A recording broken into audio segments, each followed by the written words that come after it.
Ahojte všetci! Dnes sa pozrieme na 10 zaujímavých faktov o Romoch, ich histórii, kultúre a živote. Nezabudnite dať like, odber, poprívačte zvonček, aby vám moje žiadne video neušlo. Poďme na to. Romovia pochádzajú pôvodne z Indie. Ich predkovia začali pred stáročiami migrovať do Európy. Rómsky jazyk nie je všade rovnaký. Rómovia z rôznych krajinách používajú odlišné narečie a niektoré slová môžu znieť inak podľa toho, kde žijú. Nemajú vlastný štát. Napriek tomu tvoria jeden z najväčších národov na svete bez vlastnej krajiny a zachovali si svoju kultúru, tradície a identitu. Rómska kultúra je bohatá na hudbu, tanec, tradície a silné rodinné väzby. Medzinárodný deň Rómov sa oslavuje 8. apríla. Rómska vlajka bola oficiálne prijatá v roku 1971.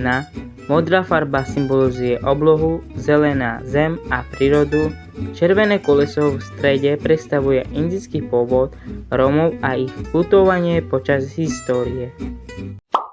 Počas druhej svetovej vojny boli Rómovia jednou zo skupín, ktoré nacistický režim tvrdo prenasledoval.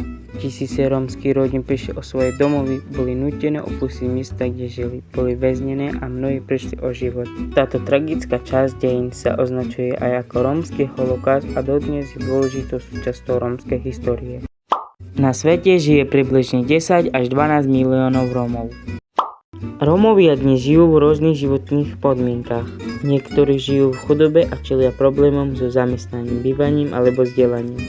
Na druhej strane mnohí Rómovia pracujú, študujú, podnikajú a podieľajú sa na živote spoločnosti. Mnohí Rómovia dosiahli úspechy po celom svete v rôznych oblastiach.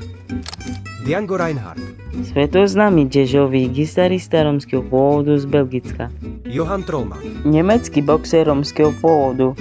Bronisława Weiss, Poľská rómska poetka a spisovateľka. Ian Hancock, Americký profesor a odborník na rómsky jazyk a hysteriu. Caja Stojka, Rakúska rómska spisovateľka a umelkyňa. Rajko Uri, Srbský rómsky spisovateľ, vedec a aktivista. Vera Bila, česká rómska spevačka. Jan Cibuľa, slovenský rómsky lekár a významná osobnosť rómskeho hnutia. Ronald Lee, Kanadský rómsky spisovateľ a aktivista. Damian James Lebas, Britský rómsky spisovateľ, novinár a dokumentarista. A toto je len malá časť známych Rómov. Existuje mnohých ďalších Rómov po celom svete, ktorí dosiahli veľké úspechy v rôznych oblastiach, ako je veda, šport, umenie, vzdelanie, podnikanie a spoločenský život.